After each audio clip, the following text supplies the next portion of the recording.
Assalamualaikum warahmatullahi wabarakatuh. Perkenalkan, nama saya Fitria Andani dengan NIM 180703063. Saya mahasiswa Fakultas Sains dan Teknologi Prodi Biologi Universitas Islam Negeri Ar-Raniri, Banda Aceh. Di sini saya sedang menyelesaikan salah satu tugas mata kuliah biologi laut dengan dosen Pak Ilham Zulfahmi dengan meresum sebuah video yang berjudul Arus dan Gelombang. Baik, untuk mempersingkat waktunya, saya akan menjelaskan tentang arus dan gelombang. Air laut selalu mengalami pergerakan yang terbagi menjadi 3 kelompok. Ada gelombang laut, pasang surut air laut, dan arus laut.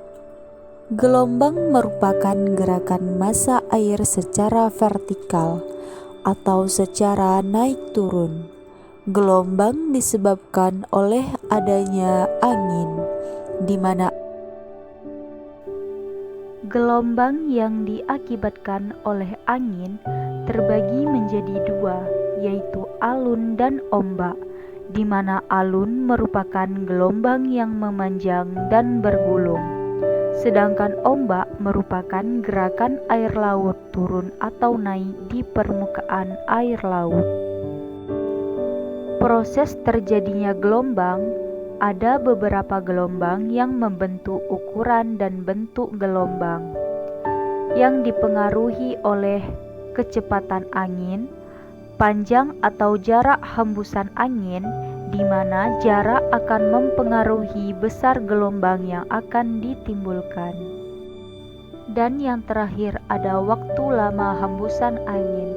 Akibat hembusan angin yang terlalu lama mengakibatkan terjadinya gelombang. Kemudian ada pasang surut air laut yang merupakan fenomena naik turunnya air laut secara periodik akibat gaya gravitasi benda-benda langit, terutama bulan dan matahari, di mana gaya gravitasi juga dapat menyebabkan perubahan bentuk terhadap bentuk bumi dan atmosfer. Gaya matahari lebih besar dibanding bulan, namun bulan lebih dekat jaraknya dibandingkan matahari, sehingga daya tarik bulan terhadap pasang surut lebih besar. Puncak gelombang disebut dengan pasang tinggi, dan lembah gelombang disebut dengan pasang rendah. Perbedaan vertikal antara pasang tinggi dan pasang rendah disebut rentang pasang surut.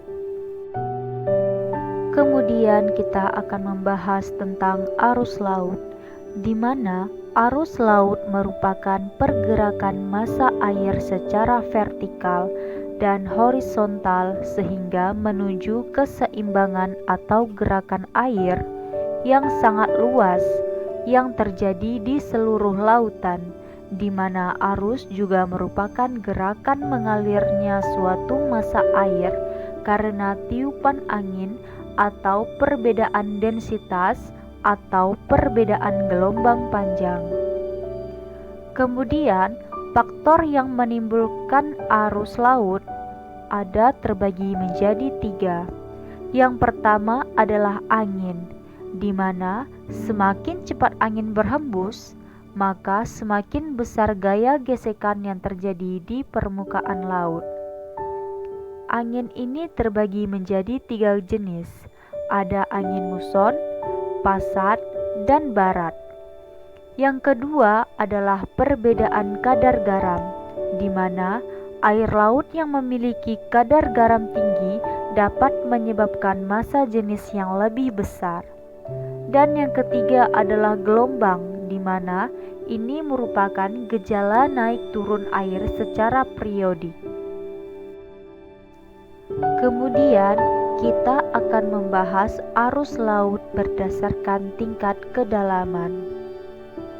Jadi ada 2, yaitu arus permukaan dan arus dalam.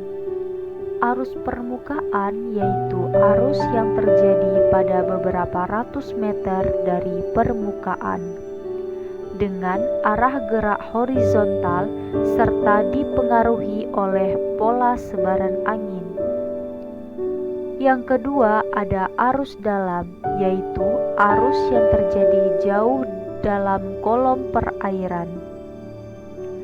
Arah pergerakannya tidak dapat mengetahui adanya pola sebaran angin, serta membawa massa udara dari daerah kutub ke daerah ekuator. Terima kasih telah mendengarkan penjelasan mengenai arus dan gelombang. Apabila terdapat kata-kata yang salah, saya memohon maaf. Wabillahi taufiq wal hidayah. Wassalamualaikum warahmatullahi wabarakatuh.